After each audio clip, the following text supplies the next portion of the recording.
राधा और कृष्ण का प्रेम भारतीय संस्कृति और साहित्य में एक शाश्वत अनंत प्रेम के रूप में माना गया है।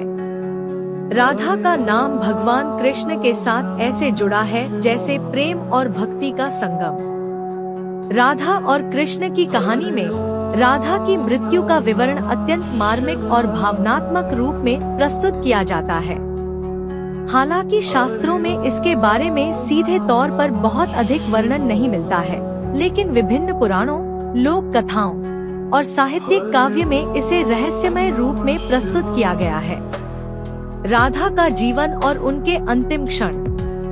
कहते हैं कि राधा का जीवन कृष्ण के बिना अधूरा था। वृंदावन में कृष्ण के साथ बिताए हुए उनके पल राधा के हृदय में सदैव बसे रहे। कृष्ण मथुरा चले गए थे और फिर महाभारत की घटनाओं में व्यस्त हो गए थे, जबकि राधा ने अपने जीवन के बाकी समय को कृष्ण की यादों में बिताया। वह अपनी भक्ति और प्रेम में लीन रहती थी, लेकिन उनके हृदय में हमेशा एक गहरी पीड़ा थी कि कृष्ण अब उनके साथ नहीं है। राधा का प्रेम और कृष्ण का वियोग। राधा और कृष्ण का प्रेम एक आत्मिक प्रेम था, जिसमें सांसारिक संबंधों से परे एक दिव्यता थी। राधा का प्रेम उनके त्याग और समर्पण के साथ जुड़ा हुआ था, जो उनके और कृष्ण के बीच के अनंत संबंध को दर्शाता था। कृष्ण का मथुरा चले जाना राधा के लिए अत्यंत दुखदायी था, लेकिन उन्होंने अपने प्रेम को स्थायी बना लिया। वह अपने हृदय में कृष्ण को बसाकर जीती रही। उनका जीवन उनके लिए एक तपस्या बन गया था, जिसमें वह कृष्ण को अपना सब कुछ मानकर उनकी यादों में खोई रही। मृत्यु का रहस्य। राधा की मृत्यु के बारे में लोक कथाओं में कई अलग अलग कथाएं हैं, लेकिन उनमें से एक प्रमुख कथा इस प्रकार है। जब राधा अपने अंतिम समय में थी, तब भगवान कृष्ण उनके पास पहुँचे।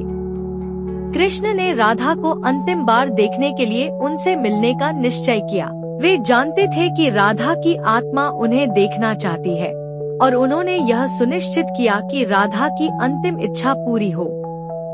राधा ने कृष्ण से एक अंतिम इच्छा प्रकट की कि वे उन्हें एक बार बांसुरी बजाकर सुनाएं, क्योंकि राधा को कृष्ण की बांसुरी का संगीत बेहद प्रिय था।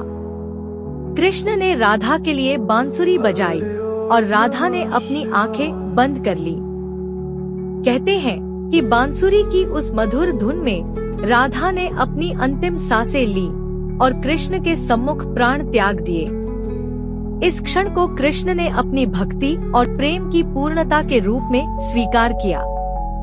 यह एक अद्भुत क्षण था, जिसमें कृष्ण और राधा एक बार फिर आत्मिक रूप में एक हो गए थे। राधा की अंतिम विदाई और कृष्ण का संन्यास। राधा की मृत्यु के बाद कृष्ण ने बांसुरी बजाना बंद कर दिया। उनके लिए बांसुरी केवल राधा के साथ थी। राधा के जाने के बाद कृष्ण ने कभी बांसुरी नहीं बजाई और इसे हमेशा के लिए त्याग दिया। बांसुरी, जो राधा और कृष्ण के प्रेम का प्रतीक थी, अब मौन हो गई। कृष्ण ने अपने जीवन में एक विशेष जगह से राधा के प्रेम को कभी अलग नहीं किया, लेकिन राधा के जाने के बाद उनका हृदय भी शून्य हो गया। कहते हैं